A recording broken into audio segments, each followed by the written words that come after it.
Lycett, hello. Hello. Thank you for joining us at the pool. Thank you for having me. I'm thrilled to be here. Lovely. You've written a wonderful new book called Parsnips Buttered. Yes, I have. About your frustrations with modern life. Yeah. Well, it's a sort of frustrations and it's a self-help book. So I aim to solve all of life's problems. And in what way do you do that in the book? Well, I absolutely succeed. Everything's solved.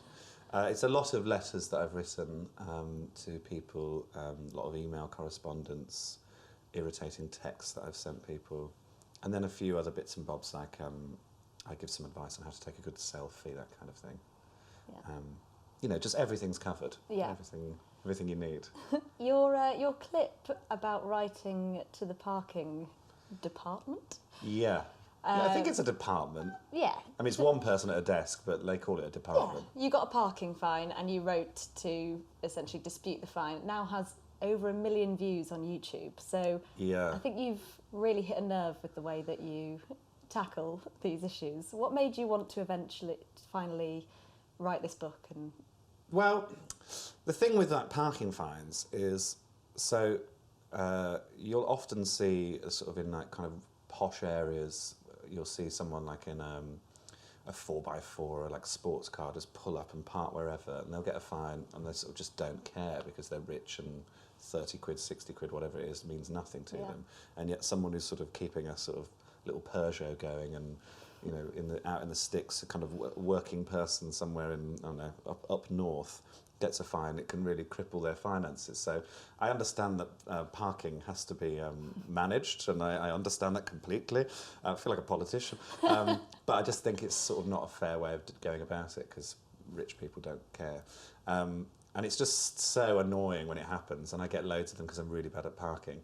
So I make a point now of wasting the time of the people that give them to me, because they're so under sort of resourced in those departments often, they just can't be bothered to deal with it. So, and I just love messing around with them.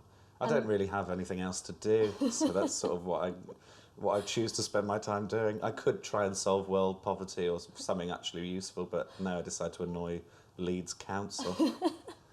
Has your name started to be recognised yet? Well, I think they've stopped replying to stuff. Because I mentioned Leeds Council because I have in my phone like a kind of in my reminders, and one of them is to completely destroy Leeds Council because I got another fine from them.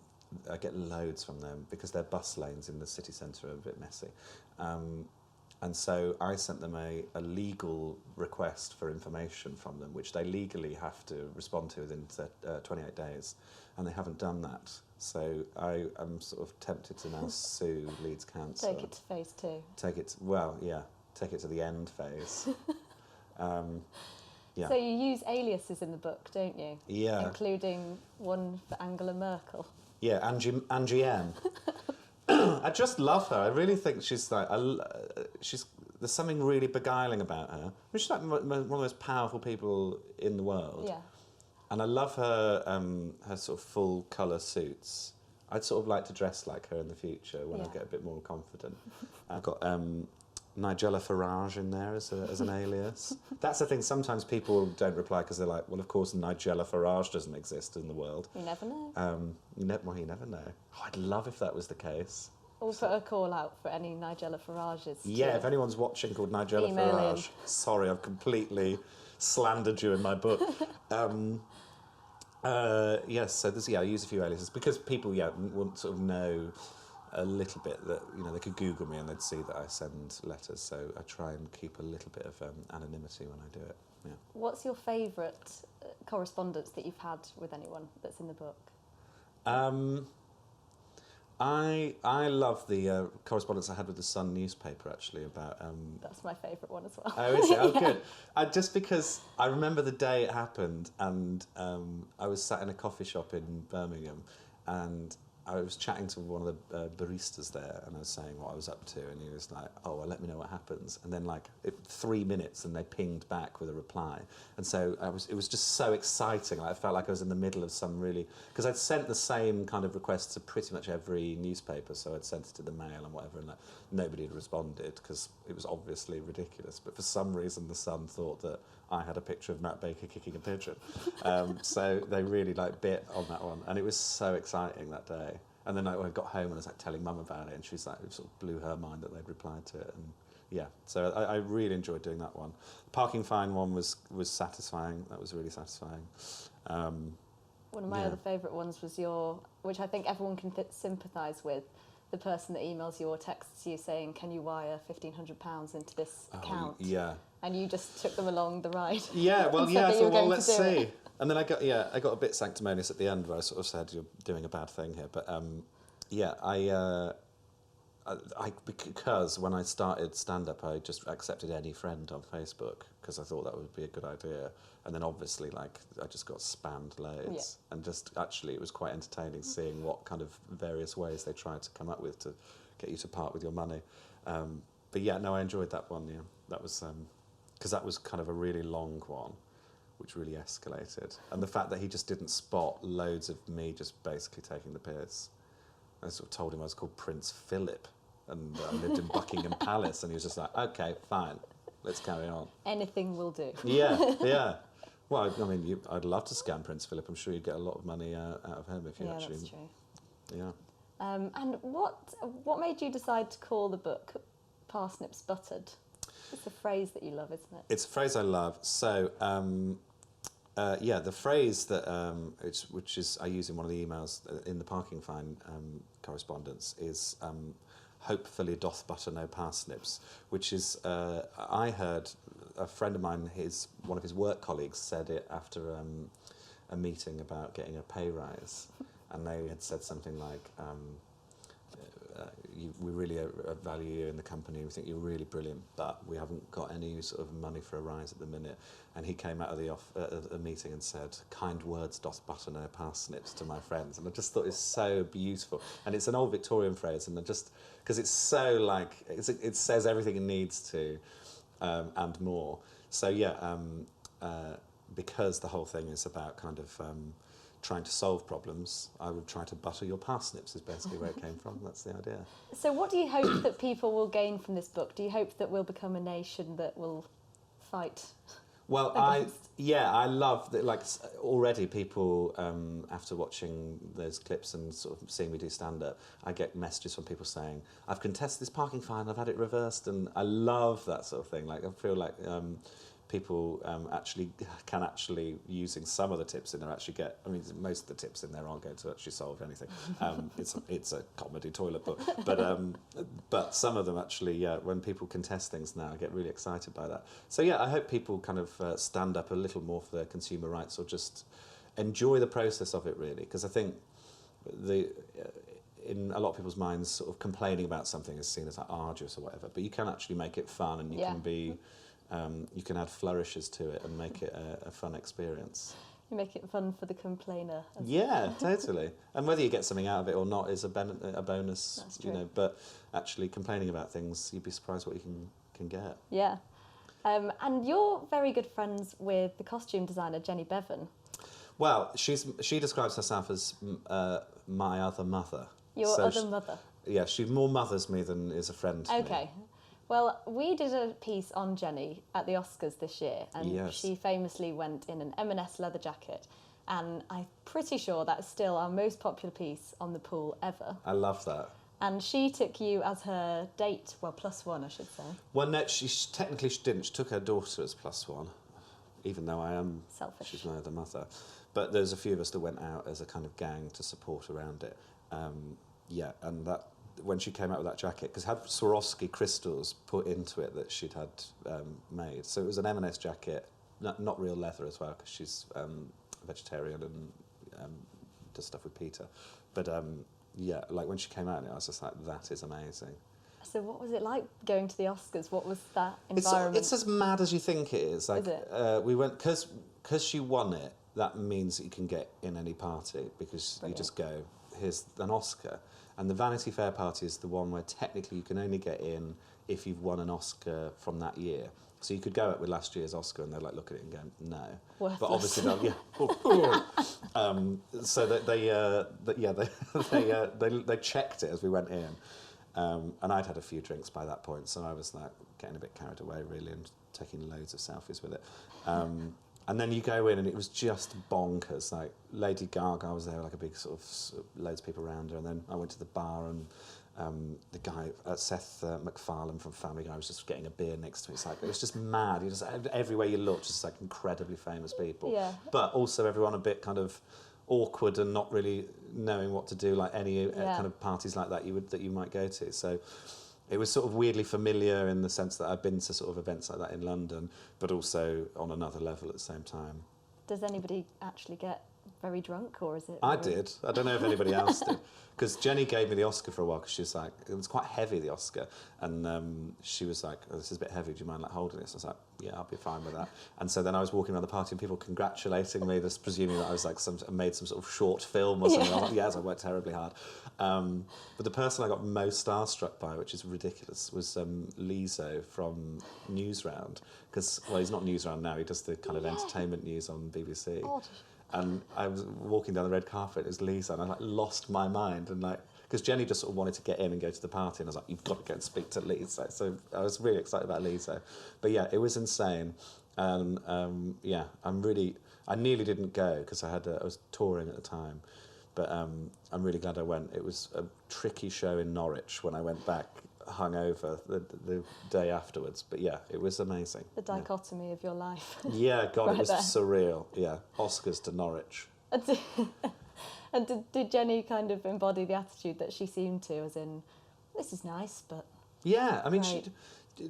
Jenny's one of the most sort of phenomenal people I've ever met. Like, she's so generous and so, I mean, looked after me for years when I've been in London, and yeah, nothing phases her really. She's obviously thrilled to win an Oscar, like who wouldn't be?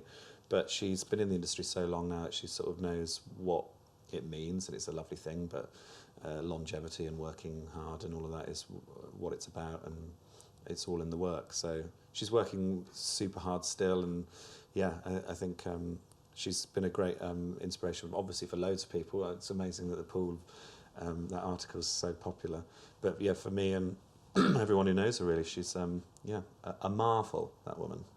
That's good. Well, we agree. So that's Good. In keeping with your book, we've had a few readers write in with a couple of problems. Oh, yes. Which we hoped that you could provide a little bit of advice for. Right, I will try my best. I'm going to just read a couple of them, if that's okay. Yes, and then please do. You can give us your response.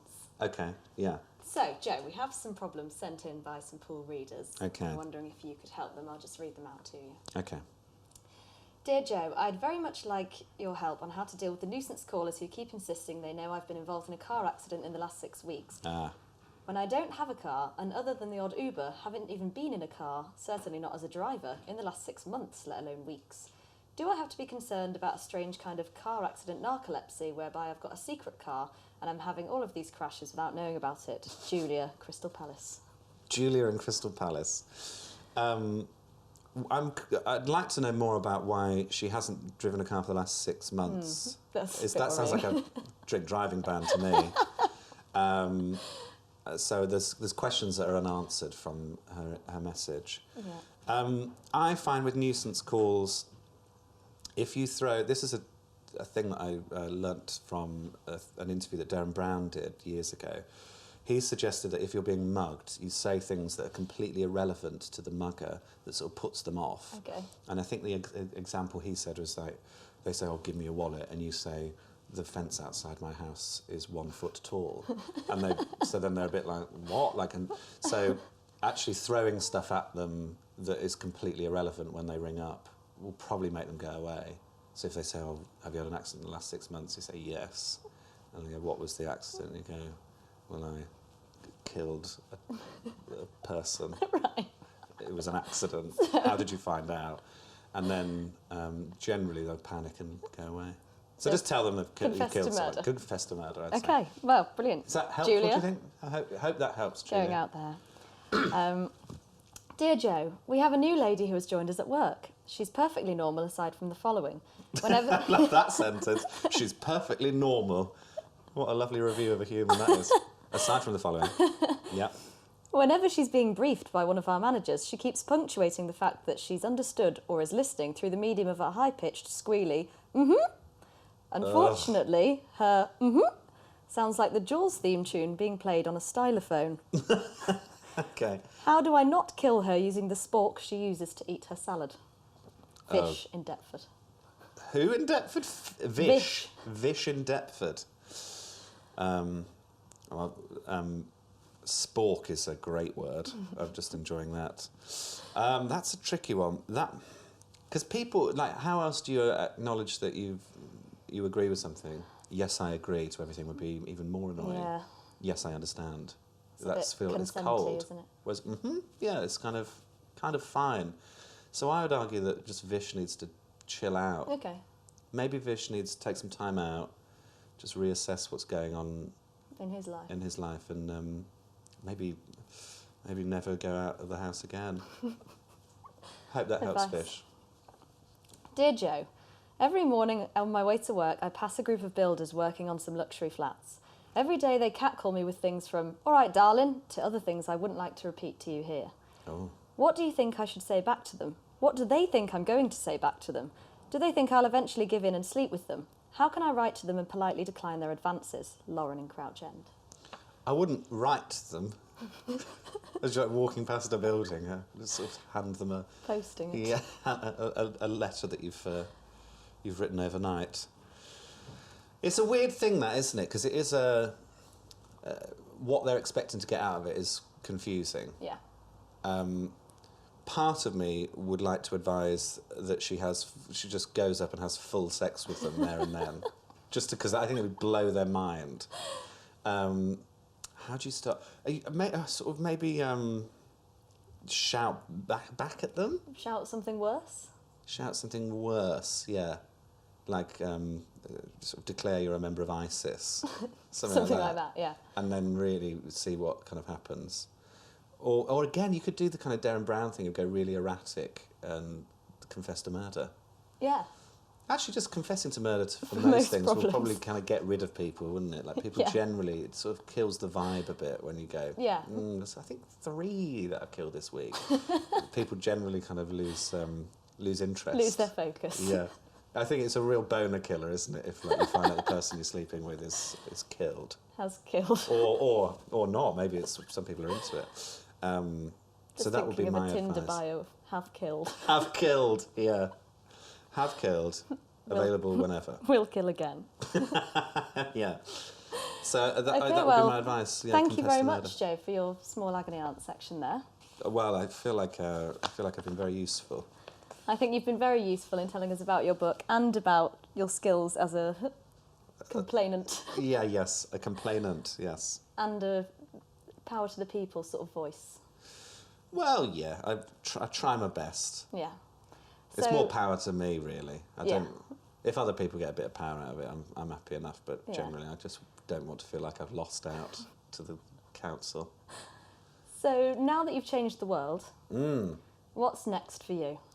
It's a very good question. I've got a few bits and bobs coming up. I'm doing. I filmed my last show for a DVD, so that's coming out at the end of the year. Even though, does even anyone have a DVD player anymore?